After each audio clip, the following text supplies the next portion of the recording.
Hey everybody, it's just Kristen Chavis. Welcome back to my channel. If you are new here, welcome, child. And if you're a returning subscriber, I'm so glad you're back here with me on today. All right, y'all, let's get into it.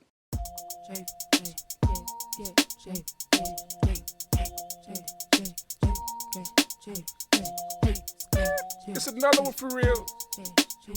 K-Chavis, I call you for real because you the truth. Okay, guys, so I want to share a dream that I had with you guys on August the 3rd. This dream was very peculiar. It has animals in it again.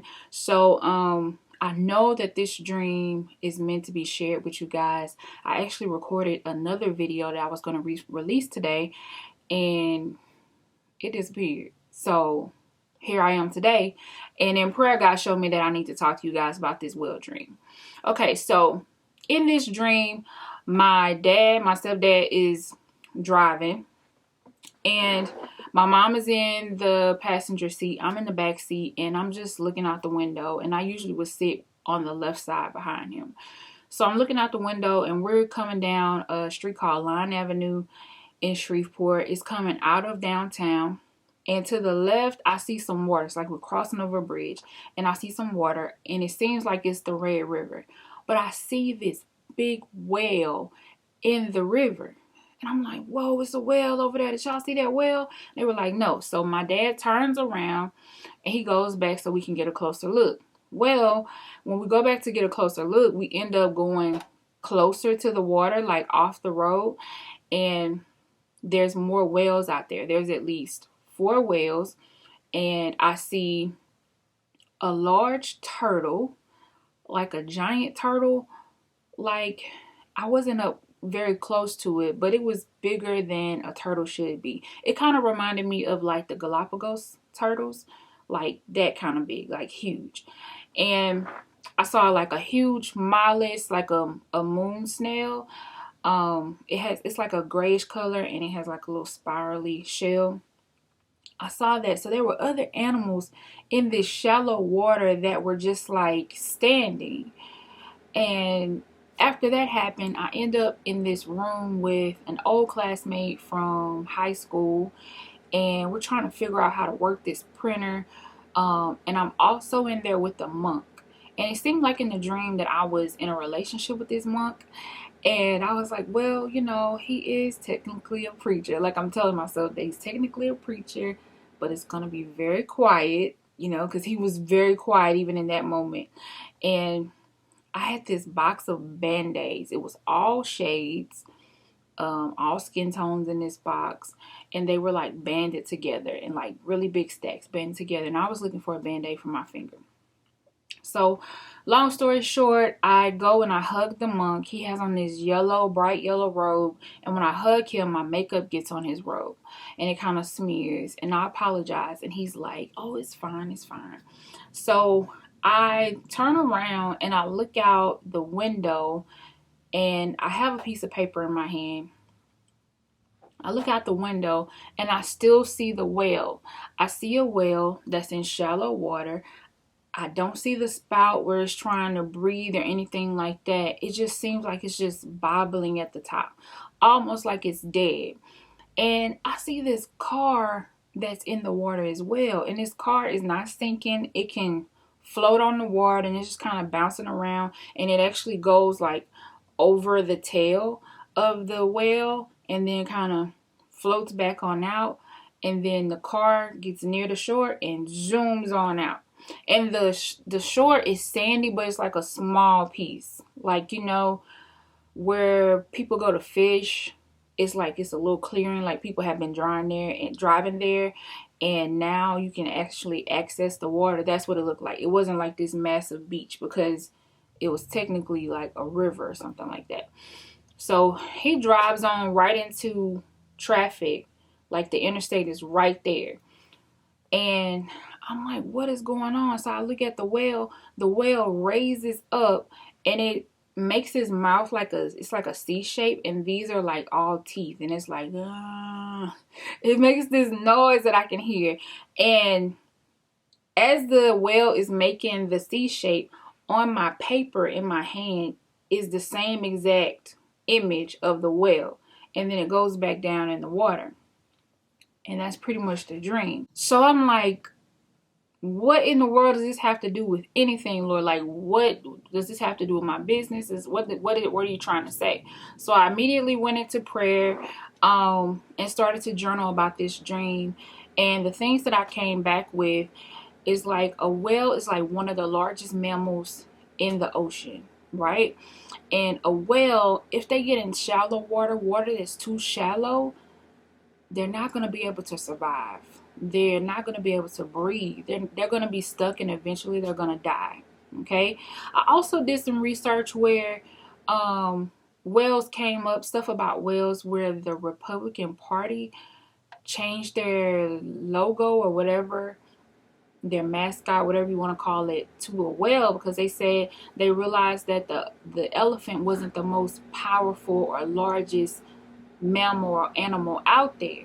They wanted it to be the whale because they wanted to be the largest, most powerful entity.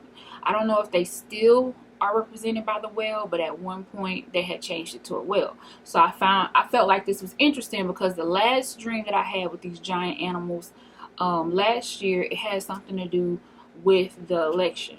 Okay, so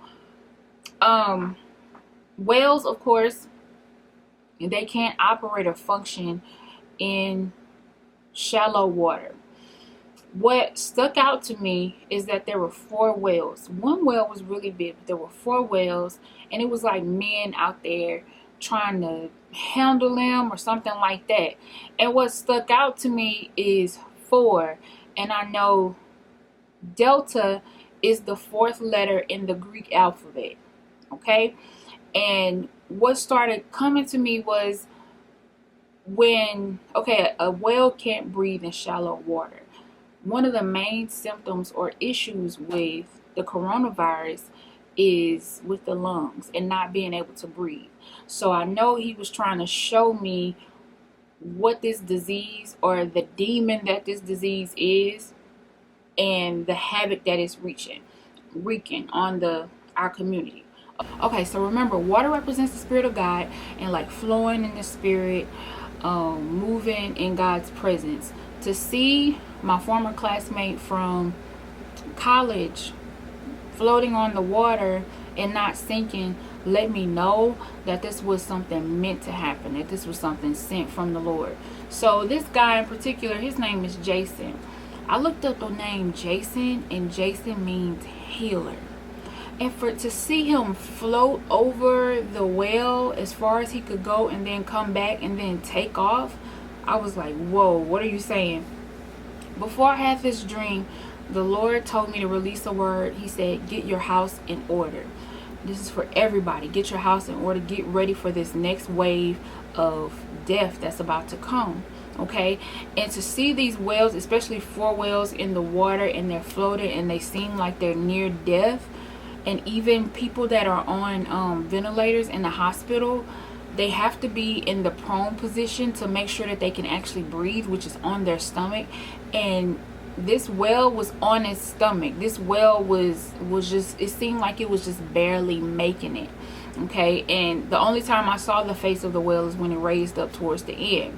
So all of this stuff is like making correlation, and he's putting these pieces together to let me know that a storm is coming. We need to get our house in order. And there was a season of healing. There was a season of rest.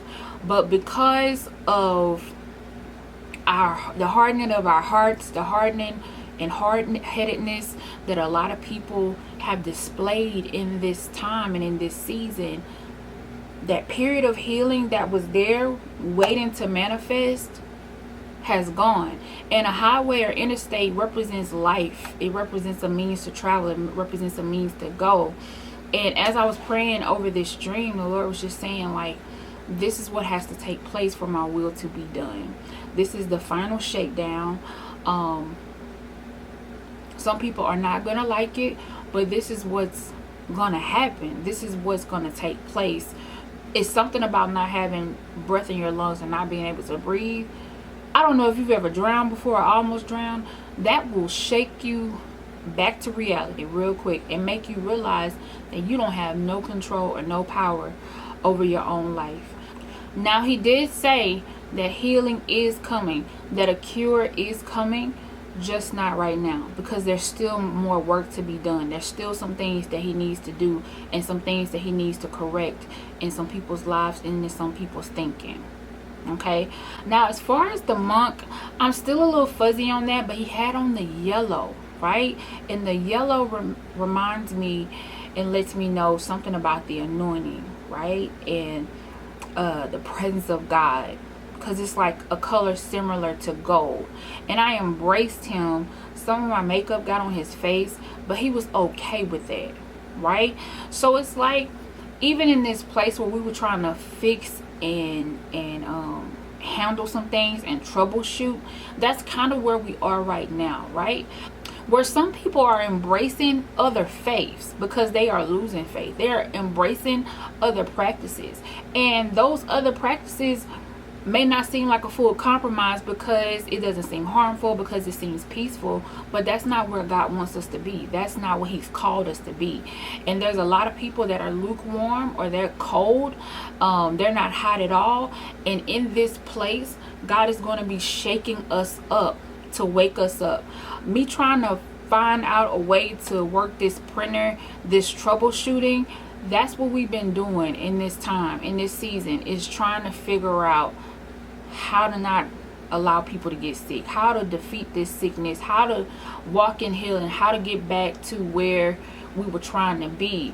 So we've been troubleshooting, and we've been even trying to put band-aids on situations and trying to manufacture our own type of healing, or our own way in our minds to be okay with what's going on. Because when you slap a band-aid on something, there's no healing taking place. You're just covering it up to make sure that it doesn't get scratched again. But in order for something to truly heal, you're going to have to take that band-aid off and allow it to dry, because if you don't, it can fester, it can get infected, it can do a lot of things. Even if you allow a band-aid to be on there, you have to change the dressing. If you don't change the dressing, then it causes more harm than good. We are embracing beliefs and concepts that don't have anything to do with God, don't have anything to do with the truth, but it seems like the truth. It seems harmless, and it really isn't helpful to our soul. It may come in the spirit of peace, but that does not mean that it is edifying, that it is building you up, or even that it's from the Lord. But a lot of us have bought into what other people have said because it came in the form of light. But the Lord wants you to know that it is not from him. It has the form of godliness, but lacks the power thereof. Okay. So the part of the dream where I saw the well raise up and then I had the picture in my hand, he simply let me know that it was confirmation that I saw this coming. I saw this coming last year when everything was moving too fast and we were trying to open things back up too soon. And I'm a believer, but I'm also a biologist, and I'm also a chemist. And there are things that we learned in school, experiments that we learned in school, things that I've seen. There's things that I have swabbed that didn't look like they were nasty, didn't look dirty, and we've grown it on a petri dish in a matter of a day or two. So I understand how diseases work, and I understand all of this, and God made science, and and it all makes sense to me, and I see God in all of it. So for us to see us moving too fast and to see us doing things way ahead of his time and not getting this thing situated before it got out of hand, I was concerned, very concerned. And I saw this happening again. Many people just wanted to ignore it. I know people that said they felt like it was just enough was enough.